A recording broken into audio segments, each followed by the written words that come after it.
Armado ng isang bakal na tubo, sinugod ng tsuper ng jeep na yan ang isang bus driver sa Zaraga, Iloilo.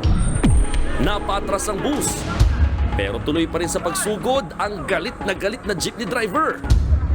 Inakyat pa niya ang bus saka pinagsusuntok ang kaalitan. Ang ugat ng away kalsada, alamin maya-maya lang. Magandang hapon, Pilipinas. Kasama ang buong puwersa ng News 5. Ito ang Frontline Pilipinas Weekend. Bagyong Aghon nananalasa na sa Kabikulan at posible pang lumakas sa mga susunod na araw.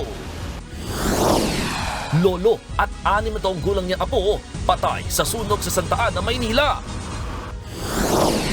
Quezon City Police bumuo na ng task force para imbestigahan ang pananambang sa isang opisyal ng LTO. Pinakamalaking barko ng China Coast Guard na mataan malapit sa Panatag Shoal sa West Philippine Sea. Mga Pinoy sa Taiwan handang ilikas ng Department of Migrant Workers sakaling sumiklab ang giyera sa pagitan ng Taiwan at China. At Stranger Things star na si Millie Bobby Brown ikinasal na sa anak ni John Bon Jovi na si Jake.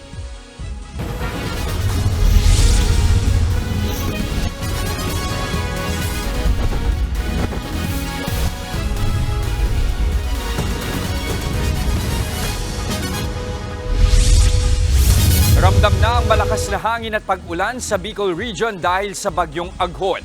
Sa Matnog Port sa Sorsogon, mahigit 2,000 pasahero na ang stranded.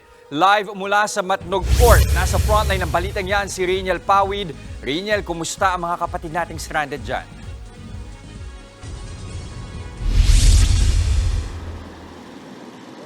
Jester, maliit nga ang tsansa na makabiyahe ngayong gabi itong ating mga kapatid na stranded dito sa Matnog Port sa Sorsogon. Sabi ng Pag-asa, nakaipailalim pa rin sa signal number 1 itong Sorsogon.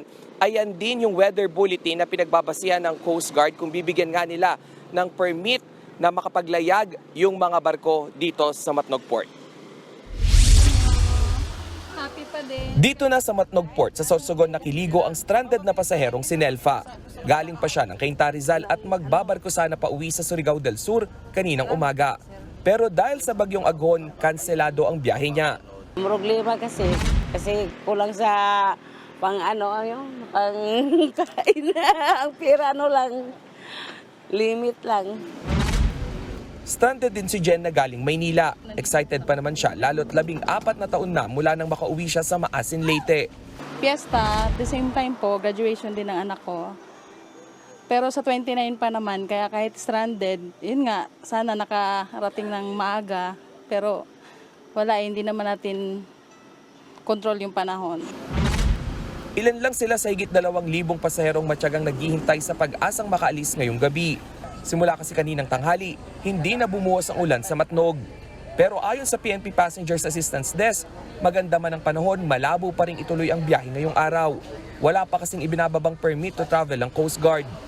Yung advice po ng Coast Guard is mag-update na lang po sila kung kailan po talaga pwedeng kasi pinag-aaralan pa din po nila yung situation sa ng dagat. Most probably, sir, kailan? On target na? Siguro po talaga Monday. Sagot naman ng provincial government ng Sorsogon ang pagkain ng mga stranded na pasahero. Yung mga strandees natin is about 2,298 lahat, including light vehicles, buses, saka yung mga truckers. Yung papakain po kami ng lugaw, then magpapadala po kami ng tubig at the same time.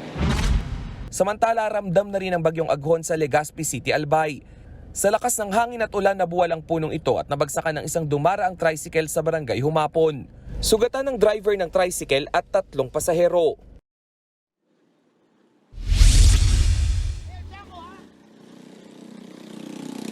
Jester, yung kinatatayuan ko ngayon ay 50 meters away na lang doon sa bukana ng Matnog Port. At kung makikita nyo na dito sa aking likuran ay nakalinya na nga yung mga bus na may dala ng mga stranded nating kapatid. Pero take note, Jester, na yung bilang ng mga bus na yan ay magsisimula mismo doon sa bukana ng port. At para sa kaalaman ng ating mga manonood, yung haba niyan ay bibigyan na lang natin ng visualization, no? 20, higit 20 na full court ng basketball yung haba ng mga sasakyan. Pinagsama-sama na yan, Jess. Mga bus, truck at maging mga private vehicle. At yung ilan doon sa mga lula ng bus ay diskarte na lang ngayong gabi. Dahil kahit nga may bagyo ay umaalinsangan pa rin yung panahon dito. Dahil simula kaninang tanghali ay wala na ngang naranasang ulan. So lahat sila lumalabas na ng sasakyan para magpahangin. Pero tiniyak naman ng provincial government ng Sorsogon na lahat sila ay mabibigyan ng pagkain ngayong gabi hanggang sa mga susunod na araw. Yes, sir. Okay, kailangang habaan ng pasensya. Maraming salamat at ingat kayo dyan, Rainiel Pawid. 2 beses naman naglandfall kagabi sa Eastern Samar ang bagyong Aghon. Binahapa ang ilang lugar at nawalan ng kuryente. Nasa frontline ng balitang yan, si Elaine Fulgencio. Maingat ang takbo ng mga sasakyan sa kalsadang yan sa San Julian, Eastern Samar. Gumuho kasi ang bahagi ng bundok dahil sa pagpulang dulot ng bagyong Aghon. Nagkalat ang mga bato at buhangin sa daan. Gumamit pa ang munisipyo ng backhoe para linisin ang kalsada. Tumaas naman ang level ng tubig sa ilog sa bayan ng Llorente. Sumabay daw kasi sa high tide ang lakas ng ulan. Nalubog ang ilang bahay sa tabi ng ilog. Nawalan din ng kuryente sa ilang lugar sa Eastern Samar matapos maglandfall ng 2 beses ang bagyong Aghon kagabi. May mga natumba ring mga puno. Wala namang napaulat na nasaktan o nawawala. Nagbabalita mula sa frontline, Elaine Fulgencio, News 5. Patay ang isang senior citizen at 6 na taong gulang niyang apo sa sunog sa Maynila. 2 sunog din ang sumiklab sa Mandaluyong. Nasa frontline ng balitang yan si Hannibal Talete. Nawala na ng tirahan. Namatayan pa ng mga kaanak. Yan ang mapait na sinapit ng isang pamilya sa Santa Ana, Maynila. Natrap sa ikalawang palapag ng nasusunog nilang bahay ang isang 62 anyos na lolo at ang 6 na taong gulang niyang apo. Pagdating po natin, nasusug na po yung second floor hanggang third floor po. Totally damaged pa yung building, sir? Yung kalahati po ng third floor ang nasunog po. Aabot sa 30 pamilya ang nawala ng tirahan. Tumagal ng higit 2 oras ng sunog bago ito naapula. Inimbestigahan pa ng mga bumbero ang sanhi ng sunog. Naglalagablab na apoy at maitim na usok ang bumulabog sa mga residente ng Barangay Addition Hills sa Mandaluyong City kaninang alas 11 ng umaga. Ayon sa mga bumbero, nahirapan silang apulahin ang sunog dahil sa masisikip na daan. Nagdeklara ng fire out ang mga bumbero makalipas ang 1 oras. Nasa 80 pamilya ang apektado ng sunog. Makikita naman sa video na ito kung paano nilamon ng apoy ang isang 2-story townhouse sa Barangay Plainview sa Mandaluyong kagabi. May narinig ding mga pagsabog. Kaya mga residente, nagkukumahog-hakutin ang kanilang mga gamit. Bumaba yung pamangking ko, sumisigaw, "Tito, susunog sa kabilang kwarto." Pagpanik ko, maghawak ko ng doorknob, napasok ako. Laki na ng apoy eh. Sa kwarto mano nagsimulang apoy at mabilis na kumalat sa buong bahay. Wala naman nasaktan at hindi rin nadamay ang mga katabing unit. Iniimbestigahan pa kung ano ang naging mitsa ng sunog. Nagbabalita mula sa frontline, Hannibal Talete, News 5. Timbog ang isa sa mga most wanted person sa Quezon City dahil sa kasong panggagahasa. Ang biktima, sarili niya umanong pamangkin. Nasa frontline ng balitang yan, si Ian Suyu.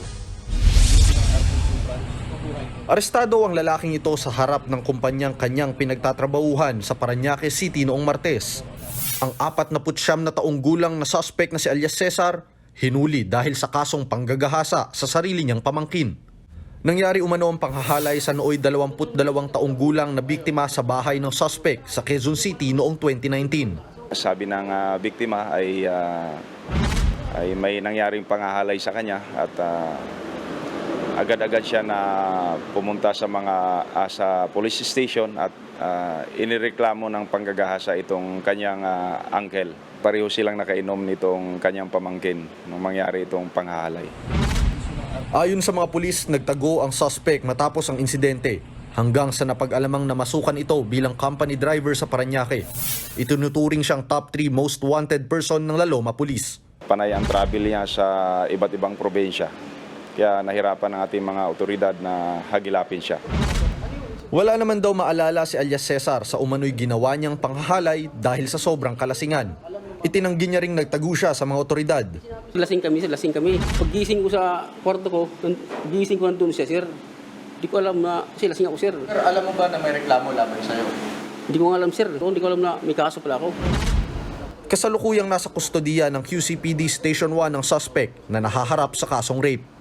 Nagbabalita mula sa Frontline, Ian Suyu, News 5. Bumuo na ng Special Task Group ang Quezon City Police District para imbestigahan ang pananambang kagabi sa isang opisyal ng Land Transportation Office o LTO. Inaalam na ang motibo sa krimen at kung may natanggap pang death threat ang biktima bago ang pamamaslang. Nasa frontline ng balitang yan, Simon Gualvez. Dalawang tama ng balang kumitil sa buhay ng isang mataas na opisyal ng Land Transportation Office o LTO. Kinilala siyang si Mercedita Gutierrez, 64 years old, hepe ng registration section ng LTO Central Office. Sakay siya ng van ng pagbabarilin kagabi sa Camias Road, corner KH Street sa Barangay Pinyahan, Quezon City. Bumangga pa ang van sa isang delivery truck. Ayon sa driver ng truck, nakita niya ang gunman na nakamotorsiklo at agad tumakas. Mariing kinondena ni LTO Assistant Secretary Vigor Mendoza II ang pamamaslang. Makikipagtulungan daw sila sa investigasyon ng pulisya para mahuli ang mga salarin. Bumuo na rin ng Special Investigation Task Group ang Quezon City Police District para magsagawa ng malalimang investigasyon sa motibo sa krimen at maarestong sospek. Masigasig po silang nangangalap ng mga information, saka yung mga alinman na kailangan kaukulang mga information at documents na makapagbigay connection dito po sa pag-aresto at pagkakilanlan ng ating suspect. Aalamin din kung may natanggap bang death threat ang biktima bagong pamamaslang. Nangangalap pa ng kuha ng CCTV sa lugar na makatutulong sa investigasyon. Nagbabalita mula sa Frontline, Mon Gualvez, News 5. Susunod, tsuper ng jeep at bus nagkasakitan sa daan sa Zaraga, Iloilo. Pinakamalaking Coast Guard ship ng China umaaligid sa Panatag Shoal. Winning streak ng Alas Pilipinas. Magtutuloy-tuloy kaya sa laban nila mamaya kontra Iran. Silipin natin ang volleyball action live. Lahat ng yan sa pagbabalik ng Frontline Pilipinas Weekend.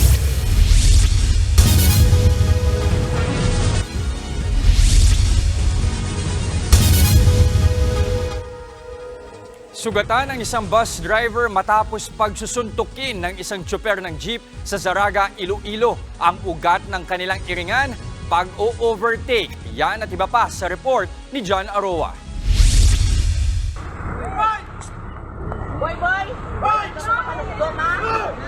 Sinugod ng tsuper na ito ang driver ng isang bus sa barangay Inagdangan Norte sa Zaraga, Iloilo noong Huwebes. Makikitang may bitbit pang bakal na tubo ang naggagalaiting tsuper. Maya-maya, binitawan niya ang tubo sabay akyat sa bintana ng bus at pinagsusuntok ang driver. Natigil lang ang suntukan ng may umawat na mga residente. Sugatan ang bus driver na kinilalang si Albert Sotibio Guanga. Ayon sa mga pulis, nag-ugat ang away kalsada na mag-overtake ang jeep sa bus. Nagalit daw ang tsuper matapos bumusina ng ilang beses sa driver ng bus.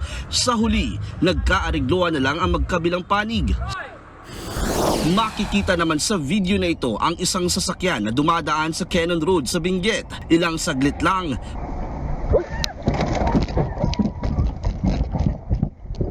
may nagbagsakang lupa at mga bato mula sa kaliwang bahagi ng kalsada. Agad na pahinto ang sasakyan. Nagpaalala ang sender ng video sa publiko na mag-ingat sa pagmamaneho lalo na ngayong magtatag-ulan.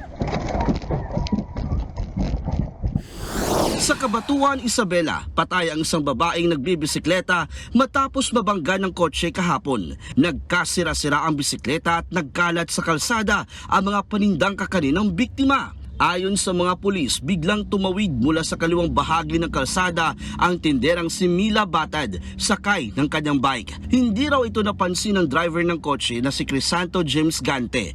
Madulas din daw ang kalsada dahil sa pag-ulan. Inihanda na ang reklamong reckless imprudence resulting in homicide laban sa nakabanggang driver. Nagbabalita mula sa Frontline, John Arua, News 5. Nakaambang tumaas ang presyo ng mga produktong petrolyo sa susunod na linggo. Sa taya ng Department of Energy, hanggang 65 centavos per liter ang posibleng taas presyo sa gasolina. Hanggang 55 centavos naman sa kada litro ng diesel. at hanggang 60 centavos sa kada litro ng kerosene. Ang taas presyo ay bunsod ng pagbabawas ng produksyon ng oil-producing countries, paglakas ng dolyar at pagtaas ng demand ng langis sa China.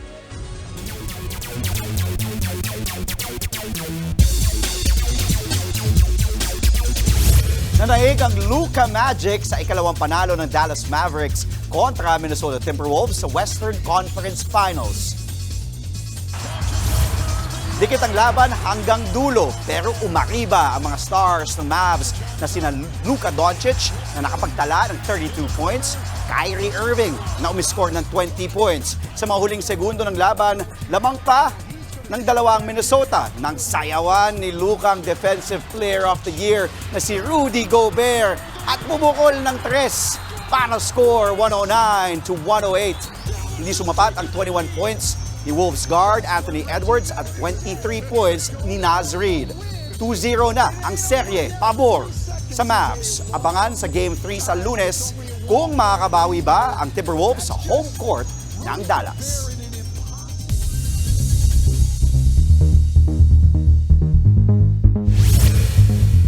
Handa ang ating gobyerno na ilikas sa mga Pilipino sa Taiwan sakaling lumala ang sitwasyon doon. Kasunod yan ang isinasagawang military drills ng China sa paligid ng Taiwan. Nasa frontline ng balitang yan, si Marian Enriquez. Winater cannon at pinaligiran pa ng Coast Guard ng China ang barkong yan na kunwaring target nila. Bahagi ito ng Chinese military drill sa paligid ng Taiwan nitong Huwebes at Biyernes. May mga pinalipad ding fighter jets ang army ng China at may idineploy pang mga barkong pandigma. Ayon sa Taiwan, nasa 46 na Chinese military planes ang nakitang dumaan sa median lane ng Taiwan Strait. Mismong China ang nagsabing layo ng naturang military drill na subukan ang kakayahan nilang manakop. Parusa na rin daw nila ito sa bagong Taiwanese president na si Lai Ching-te. Kaugnay yan ang isinusulong niyang pagiging independent ng Taiwan mula sa China. Sa kabila ng mga Chinese military drill, hindi raw titiklop ang Taiwan sa China. Giit naman ng Beijing, dead end na ang issue sa independence ng Taiwan dahil sa One China policy. Kalmado pa rin naman daw at hindi raw naaalarma ang ilang residente sa Taiwan. Pero sakaling mauwi ito sa gyera, handa at may contingency plan na raw ang ating Department of Migrant Workers para sa mga kababayan natin sa Taiwan. Sa huling tala, higit 150,000 ang mga Pilipino sa Taiwan. Rest assured, kasama sa plano yung the manner in which they will be transported. Kapag ang sitwasyon ay lumala, doon na talaga nagkakaroon ng mass nature yung repatriation. Kaya't yung nabanggit nyo, sir, posible talaga mayroon pang hindi gusto mo pero yun nga, as I said, sa karanasan, depende yun sa sitwasyon on the ground. Nagbabalita mula sa Frontline, Marian Enriquez, News 5. Susunod, batang may kapansana na mahilig sa superheroes, nilagyan ng bionic arm. Alas Pilipinas, magtutuloy-tuloy kaya ang panalo sa laban nila mamaya kontra Iran? Mga kapatid, huwag kayong bibitiw. Magbabalik pa ang Frontline Pilipinas Weekend.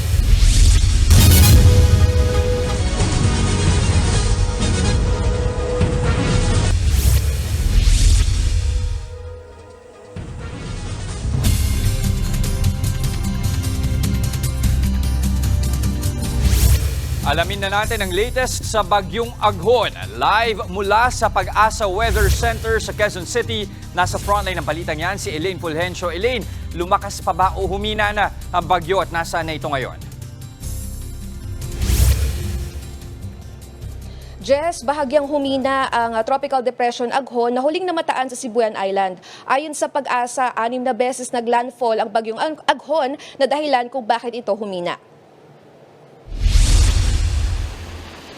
May bilis na 20 kilometers per hour ang Bagyong Aghon. Taglay nito ang lakas na hanging aabot sa 45 kilometers per hour at bugsong hanggang 70 kilometers per hour.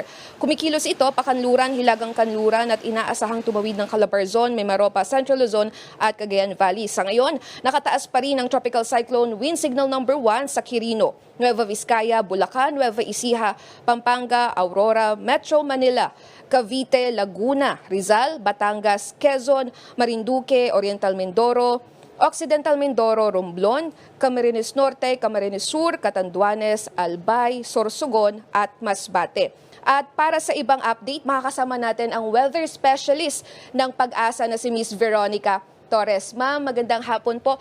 Kamusta po ba? Tuloy na po bang hihina itong ang bagyong Aghon ngayon po sa ating, base po sa ating forecast? Opo. So, etong si Aghon nga, so posible nga siyang humina sa mga susunod na oras. Pwede siyang mag-landfall in the next 12 hours sa may Marinduque area. And then, posible mag-make another landfall sa may Quezon, Batangas area. Although nakikita natin, hindi natin tinatanggal yung possibility na ito ay humina at maging isang low pressure area. Pero kapag nag-emerge ito sa Philippine Sea, posible ito mag-re-intensify and by tomorrow, pwede niyang ma-reach yung tropical storm intensity po. Kumbaga dahil po magla-landfall, inaasahan Marinduque and then susunod ay sa bahagi po ng Batangas or Quezon. And ma'am, kamusta po? Ano po yung track na dadaanan po ng bagyong Aghon? Opo. So, base sa ating analysis, in the next 12 hours, posibleng tahakin nito yung west-northwestward na track o hindi kaya northwestward na track po. Ma'am, kailan po natin inaasahan na lalabas po ng Philippine Area of Responsibility ang bagyong Aghon? Po. So, yung paglabas nito sa ating Philippine Area of Responsibility no later than Tuesday po. Maraming salamat po ang weather specialist ng Pag-asa, Miss Veronica Torres. Jess, paalala din sa abiso na rin sa publiko na nakataas pa rin ng signal number 1, lalo na dito sa Metro Manila. Kaya iba yung pag-iingat pa rin sa mga kapatid natin dahil makakaranas tayo ng pag-uulan. Yan muna ang latest mula rito sa Pag-asa. Balik sa inyo. Maraming salamat, Elaine Fulgencio. May nakaambaring taas singil sa toll sa North Luzon Expressway o NLEX. Ayon sa Toll Regulatory Board, posibleng ipatupad ang ikalawang bugso ng toll hike simula Hunyo. Oras na ipatupad, madaragdagan ng 7 piso ang toll ng Class 1 vehicles sa open system ng NLEX. 17 pesos sa Class 2 at 19 pesos naman sa Class 3. Kaya magiging 76 hanggang 225 pesos na ang babayaran sa open system. Kung end-to-end o mula Balitawak hanggang Mabalak at exit naman, tataas yan ng 33 pesos sa Class 1, 81 pesos sa Class 2 at 98 pesos sa Class 3. Magiging 365 pesos hanggang mahigit 1,000 pesos na ang bagong toll rate. Bukod sa NLEX, posible ring magpatupad ng dagdag singil sa toll sa South Luzon Expressway o SLEX ngayong taon. Mula Alabang hanggang Calamba, 10 pesos hanggang 30 pesos ang posibleng taas singil. Habang sa mga daraan sa Calamba hanggang Santo Tomas, 4 pesos hanggang 8 pesos naman ang toll hike. Namataan malapit sa Panatag Shoal ang pinakamalaking Coast Guard ship sa mundo na pagmamay-ari ng China. Yan ang China Coast Guard Vessel 5901 na tinatawag ding Monster Ship. Ayon sa Philippine Navy, pumasok ang barkong yan sa ating exclusive economic zone kahapon, 50 nautical miles mula sa Panatag Shoal. Una itong kinumpirma ng maritime security expert mula Amerika na si Ray Powell. Sa mapang yan, makikitang kasama ng Monster Ship ang isa pang barko ng China Coast Guard na 5203. Patuloy itong minomonitor ng National Task Force for the West Philippine Sea at Philippine Coast Guard. Ipinagutos ng International Court of Justice o World Court sa Israel na itigil na ang pag-atake sa Rafah City sa Gaza. Ayon sa presidente ng World Court na si Judge Nawaf Salam, patuloy na lumalala ang sitwasyon sa Rafah City. Nanawagan din ng World Court sa Israel na payagan ang mga investigasyon sa umano'y genocide sa Gaza Strip. Bukas ang Rafah crossing sa pagitan ng Egypt at Gaza para makapasok ang tulong sa mga biktima ng gyera. Ang desisyon ng World Court ay kaugnay ng kasong isinampa ng South Africa laban sa Israel noong 2023. Ayon sa mga otoridad sa Gaza, mahigit 35,800 na ang mga Palestinong nasawi sa mga pag-atake ng Israel. Nakatanggap ng Bionic Hero Arm ang isang batang lalaki sa New York sa Amerika. Masaya nang nakapaglalaro ang 5 taong gulang na si Jordan Marota.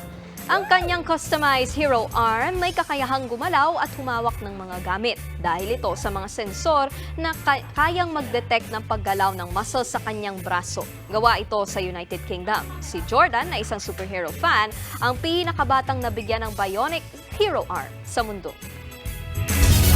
Susunod, jumbo goldfish ibinida ng isang fish groomer sa Bulacan. At Stranger Things star Millie Bobby Brown ikinasal na. Tuloy-tuloy ang balitaan sa Frontline Pilipinas Weekend.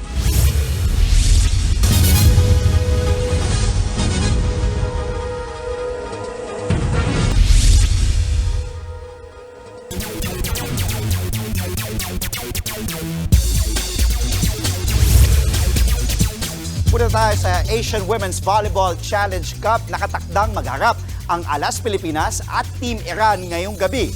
At live mula sa Rizal Memorial Coliseum, nasa frontline ng balitang yan si Marty Bautista. Marty, kamusta ang volleyball fans dyan sa venue bago magsimula ang laro ng Alas Pilipinas?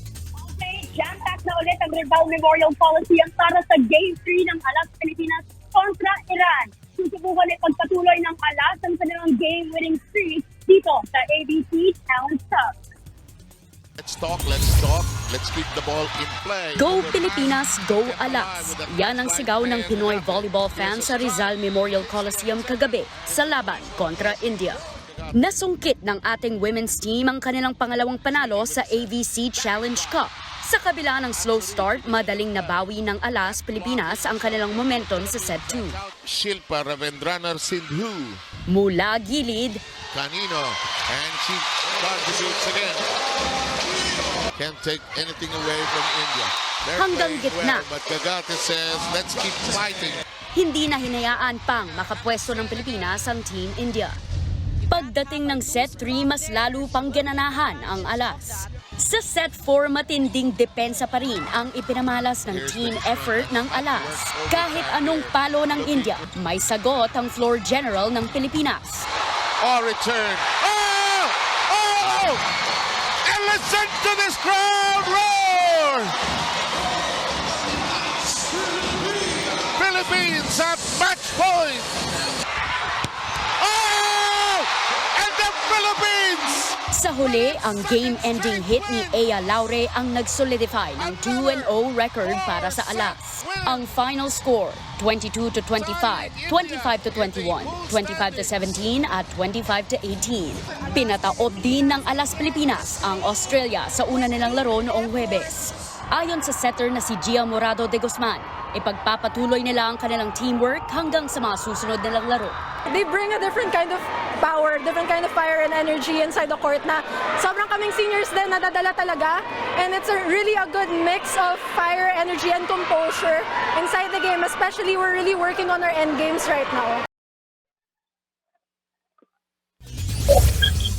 Andre, sa likod ng malakas na ulan dito sa Rizal Memorial Coliseum, patuloy pa rin ang pagdating ng mga volley fans dito. Inaabangan na ang laban ng Alas Pilipinas kontra Iran mamayang alas 7 ng gabi. Andre? Exciting. Maraming salamat, Marty Bautista.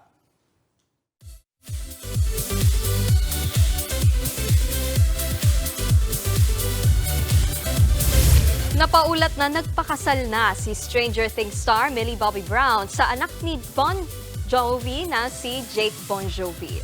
Ayon sa ulat ng The Sun, nagpakasal ang dalawa sa isang intimate private ceremony sa Amerika noong nakaraang weekend. Nagpaplano raw silang magkaroon ng mas malaking seremonya ngayong taon. Hindi pa naman kinukumpirma ni Millie at Jake ang kanilang pagpapakasal. Inanunsyo ng magkasintahan ang kanilang engagement noong 2023.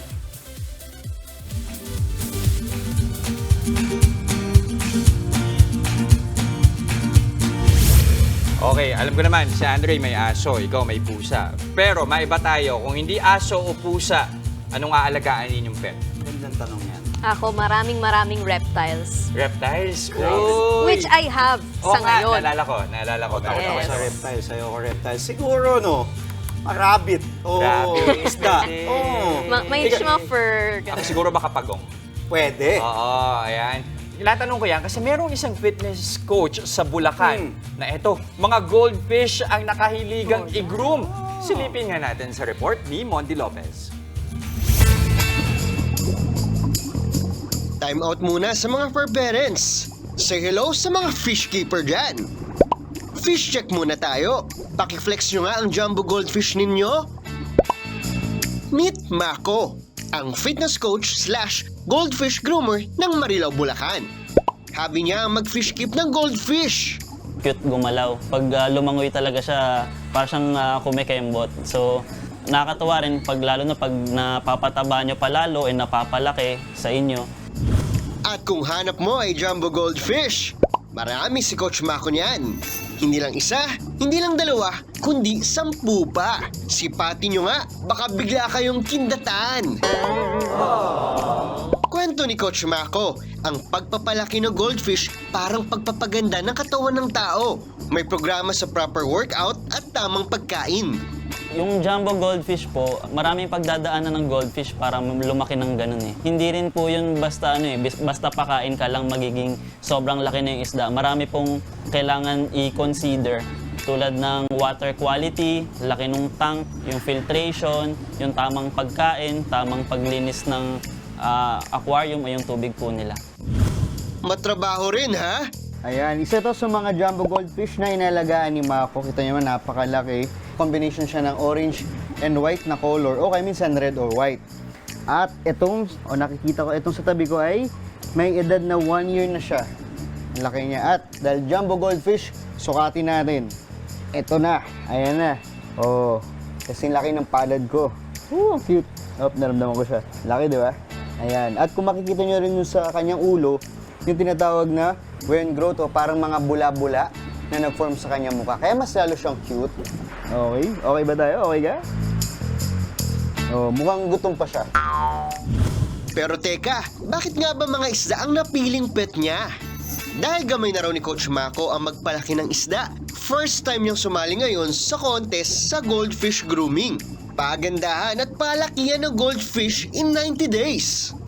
Dagdag pa ni Coach Mako, kailangan mas maging makulay at dapat walang tama ang palikpik. Good luck sa laban, Coach! Oops, saglit lang mga kapatid. Feeding time na ng mga cuties. Tandaan, ang pag-aalaga ng isda, hindi pwedeng tsambahan. Kailangan ng pasensya at tiyaga para ma-achieve ang glow up. Fish tayo mga kapatid! Monty Lopez, News 5. Dami palang itsura ng goldfish. Isa lang yung alam ko. May oranda, may bobblehead, may feeder goldfish. Dati rin kasi ako ng fish. Okay. At alam nyo ba na may pageant ang mga isda? Meron. May online group yan. Ganon. Iba-iba. Merong may pang goldfish, merong pang fighting fish. Ganon. Husgan talaga yung isda sa itsura niya. Kaya yung sinabi ni Kuya na dapat perfect ang Perfect ang palit. Tama Miss You din pala yun. At yan ang mga impormasyong dapat ninyong malaman. Mga balita para sa may alam at may pakialam. Kami ang inyong mga kasangga sa Frontline Pilipinas Weekend.